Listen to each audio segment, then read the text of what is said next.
Olá pessoal, sejam muito bem-vindos ao episódio de hoje. Sou a Amanda Notini, estou aqui com a Luciana e hoje vamos trazer assim um assunto super importante para vocês que estão começando a investir em renda variável, né, Lu? Estou muito feliz aqui, estamos mais um episódio aqui do Papo de Investidoras e hoje vamos falar de um tema super legal, né, Amanda? Que são duas formas de quem quiser investir em ações e não quer comprar ações de forma direta, você vai ter aqui duas formas de acessar o mercado, podendo aí ter vários benefícios. Exatamente. A gente ouve falar aí bastante, né, dos fundos de investimentos.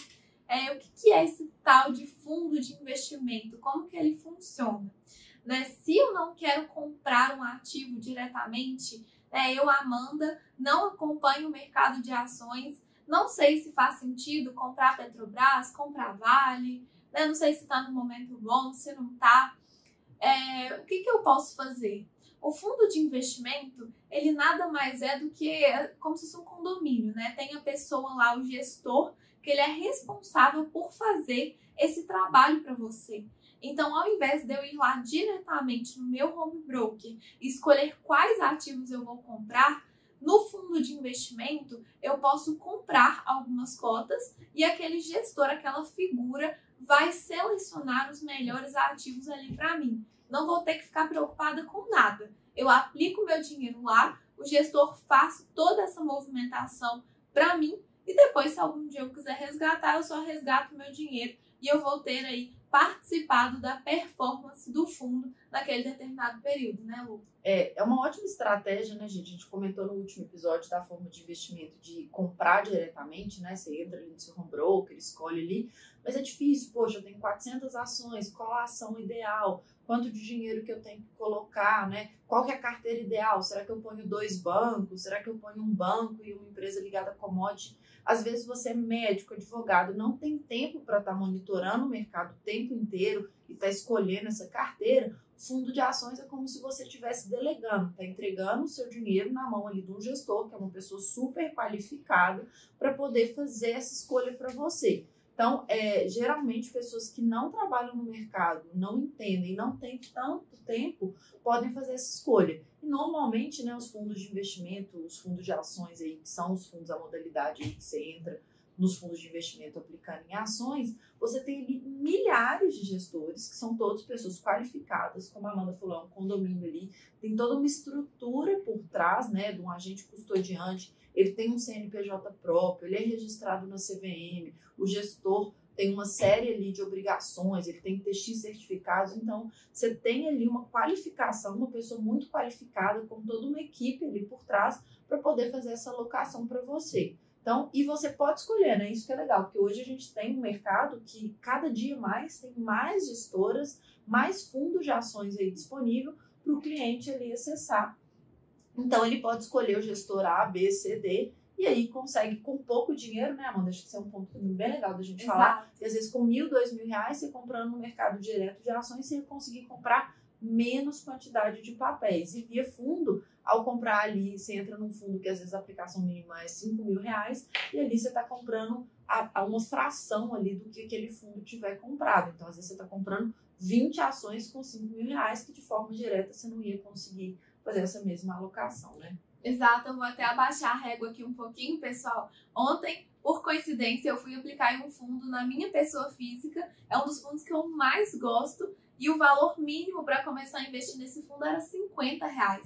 Assim, então, com um valor realmente baixo, você consegue aplicar em bons fundos, né, e diversificar melhor aí o seu capital. Não preocupar com quais ativos você vai ou não vai comprar, né? Então, você realmente vai delegar para uma pessoa fazer isso. E como a Luciana trouxe, os fundos são regulamentados na CVM, tem o gestor, tem o administrador, tem o custodiante, então você tem uma segurança de onde você está investindo o seu dinheiro. Eles sempre soltam aí os documentos mensais, as lâminas, né? Eles divulgam as informações para o mercado, eles têm que fazer esse tipo de divulgação, então você tem um certo conforto em saber que o gestor ele vai estar conversando com o mercado, divulgando ali qual foi a performance do fundo, né? Por que foi ruim, por que foi bom. Ele vai estar comunicando aí com você e, além disso, você tem a segurança de que é tudo regulamentado e que tem ali, né, tudo que é necessário para que o gestor possa fazer sim um bom trabalho, né?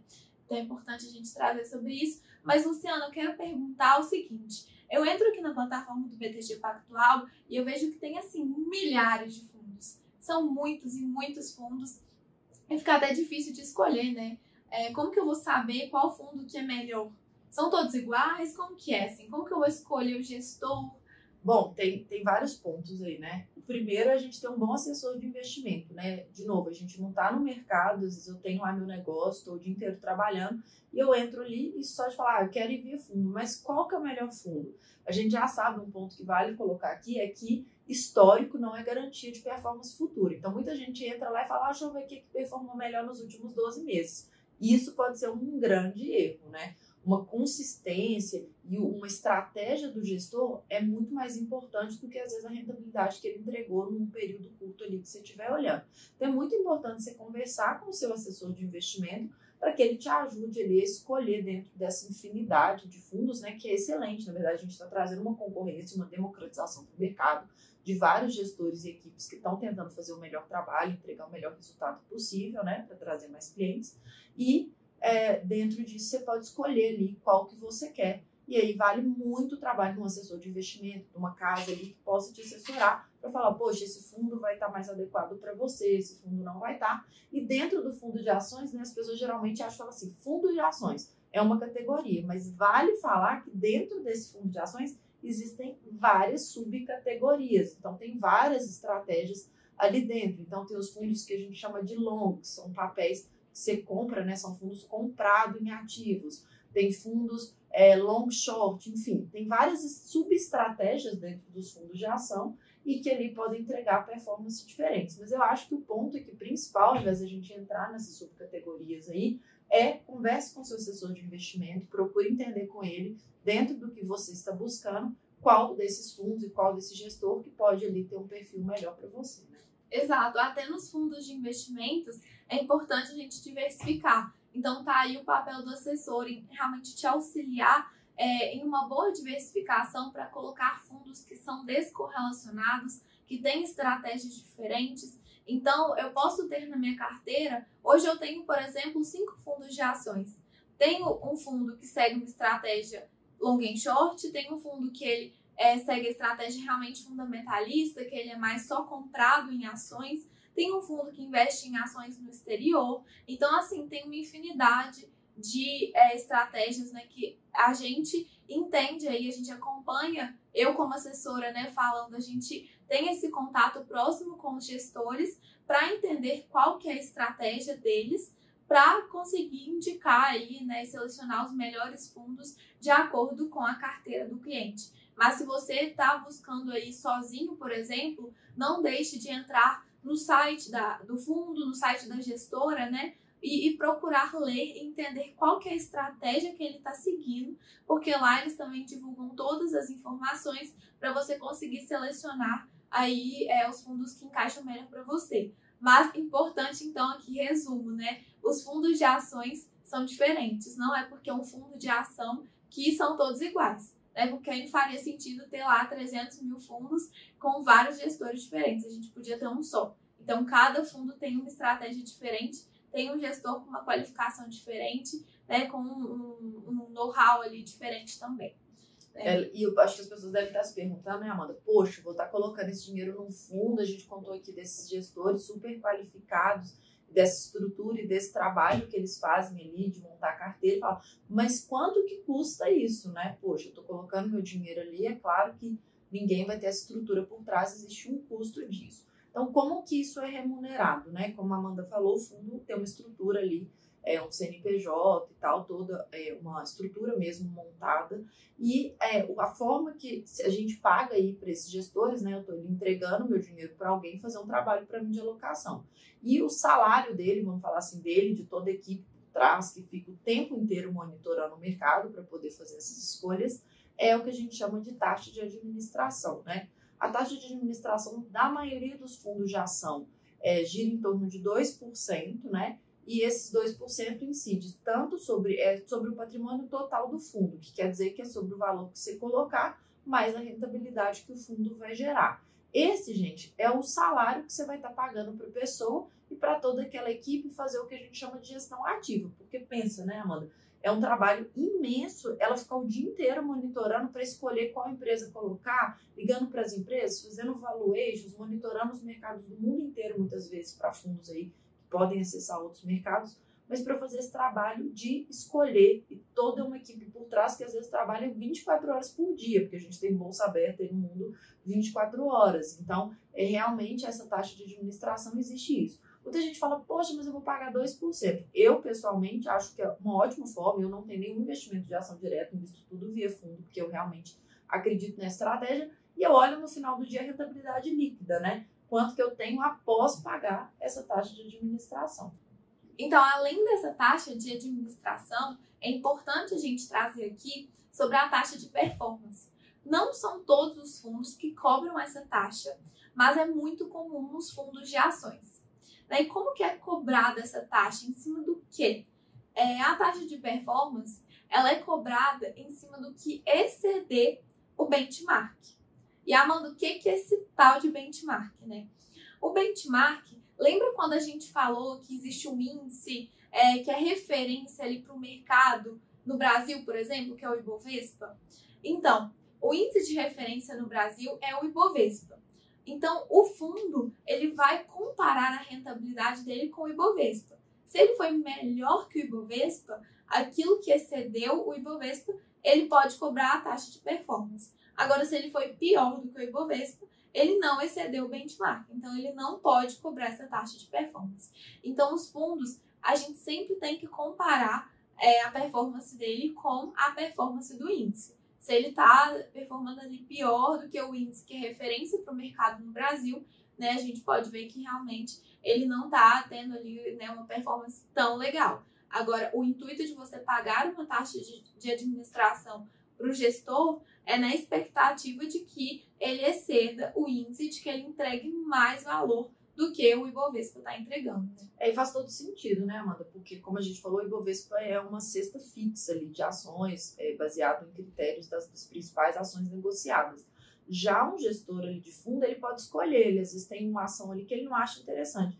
Ele não precisa comprar aquela ação. Então, ele tem ali escolhas de uma cesta de ações que ele entender que são melhores, e aí a chance é que ele quer performar melhor, exatamente para ele ter essa taxa de performance que é o êxito, é como se fosse um prêmio adicional que você está pagando ele por uma performance. E acho que vale colocar, né, a maioria dos fundos de ação, o benchmark, como você falou, é o Ibovespa, mas pode ser que algum outro fundo tenha outro benchmark, por exemplo, o IBX50, então existem outros parâmetros, mas basicamente a ideia é, poxa, o fundo vai comparar com aquele índice, e se ele for melhor do que aquele índice, aí ele vai te cobrar essa taxa aí, que geralmente é 20% em cima do que exceder, tá? Então, só em cima do que ele tiver de ganho. Por isso que os gestores, né, fazem essa gestão ativa em busca do melhor resultado possível, né? Eu tenho certeza que todos os gestores de fundo acordam e dormem pensando como que eles podem performar e comprando e montando as melhores estratégias ali para poder gerar rentabilidade para o fundo, né? Exato. E, pessoal, tem 2 pontos aqui muito importantes que eu quero terminar essa parte de fundos de investimentos falando sobre eles. Um é a liquidez, né? Você pode perguntar aí, Amanda, tá, vou colocar meu dinheiro lá num fundo de investimento. Em quanto tempo eu consigo ter o meu capital de volta? Então, isso vai variar de acordo com cada fundo. Geralmente, uma média dos fundos de ações no Brasil tem uma liquidez em torno de 30 dias, né? Pode ser que seja menos, pode ser que seja mais. Por exemplo, o fundo que eu citei aí, que o mínimo era R$50, que eu investi ontem, a liquidez dele é de 60 dias. Então, tem fundos que têm uma liquidez aí menor, quer dizer. Agora, tem fundos internacionais que investem em ações no exterior que tem uma liquidez de 5 dias, 4 dias. Então, vai variar de cada fundo e é importante você saber disso antes de aplicar o seu dinheiro. E para finalizar aqui, vamos falar de tributação, né? Bom, como todo investimento, a gente sempre tem que analisar ali a rentabilidade líquida, e para isso a gente tem que tirar os custos e, claro, o imposto, né?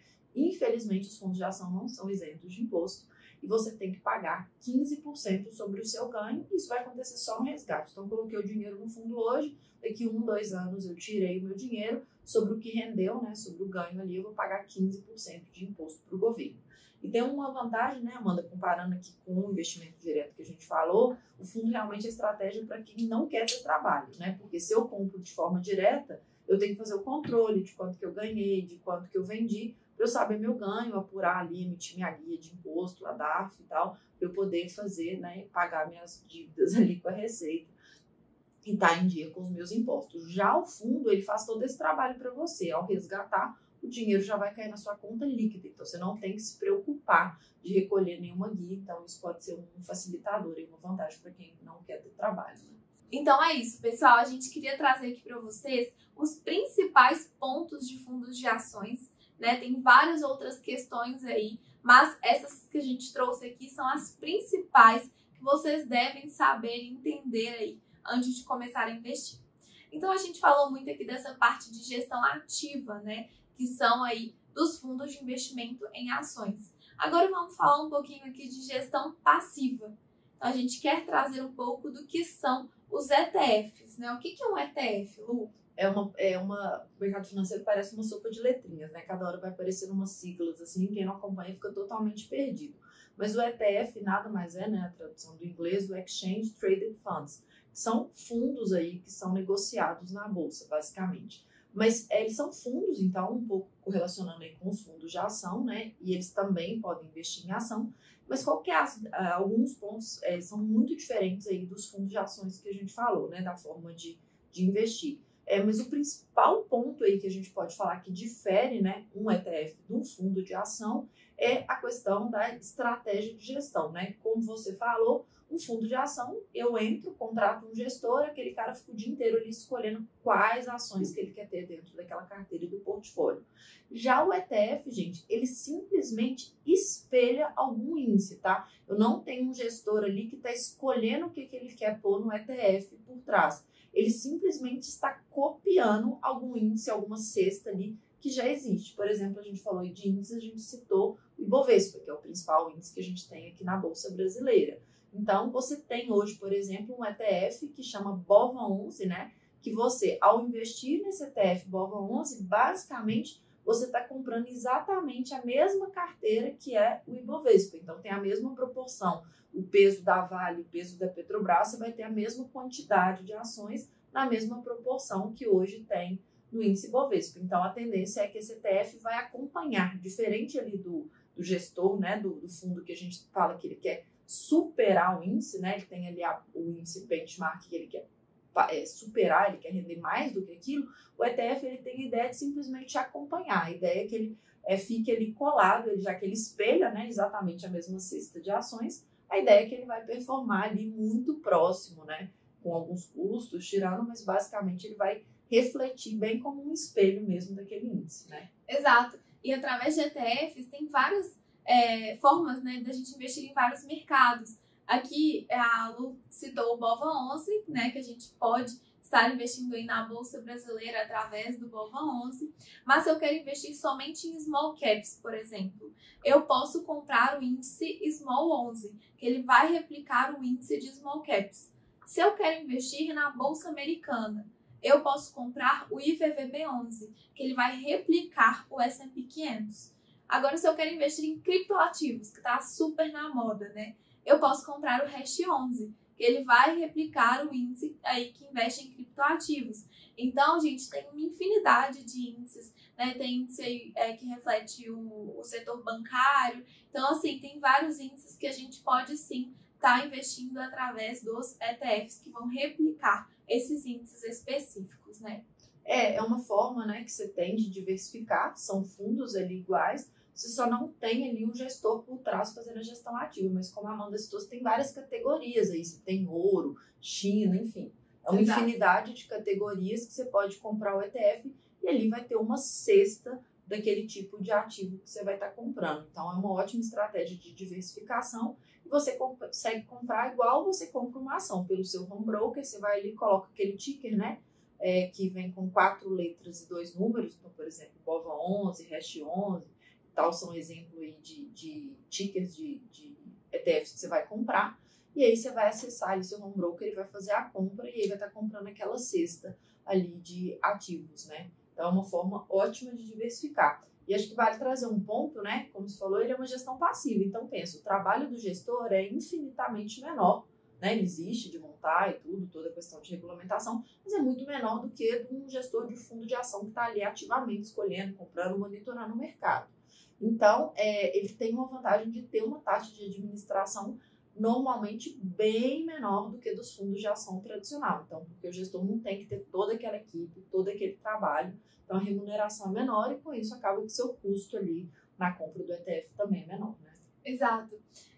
E já aproveitando aqui para falar de tributação, né, já que a gente está falando de custo, a tributação de um ETF funciona igual à tributação de uma ação. Quando você vende uma ação, você paga 15% em cima do que você teve de lucro. Você tem que ir lá, emitir a própria DARF e pagar até o último mês do último dia do mês subsequente. No caso do ETF, funciona da mesma forma. Você vai pagar os 15% em cima do que você tiver de lucro com a venda daquele índice, daquele ETF, né, até o último dia do mês subsequente. Lembrando de um ponto super importante aqui. No ETF não tem a isenção caso você venda até R$20 mil por mês, igual acontece nas ações. No ETF, se você vende R$5 mil, R$10 mil, mesmo assim você paga os 15% em cima do que você teve de lucro com aquele investimento, né? Certo. E vamos falar de liquidez, né, Lu?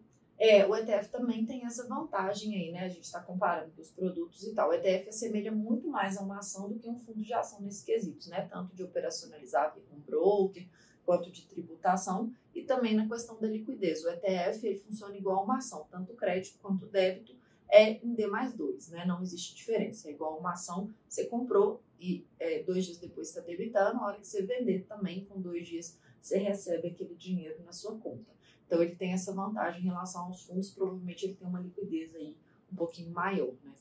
Então é isso, pessoal. Trouxemos aqui hoje mais 2 formas de investir no mercado de ações, né? No primeiro episódio, a gente falou aí sobre como investir em ações de forma direta. Agora falamos de fundos de investimentos, de ETFs, que são os famosos fundos de índices. E no próximo episódio, a gente vai preparar aí algo bem legal para vocês, para finalizar essa série aí para iniciantes que a gente preparou com muito carinho. Então acompanha aí com a gente que vai ser muito legal, né, Lu?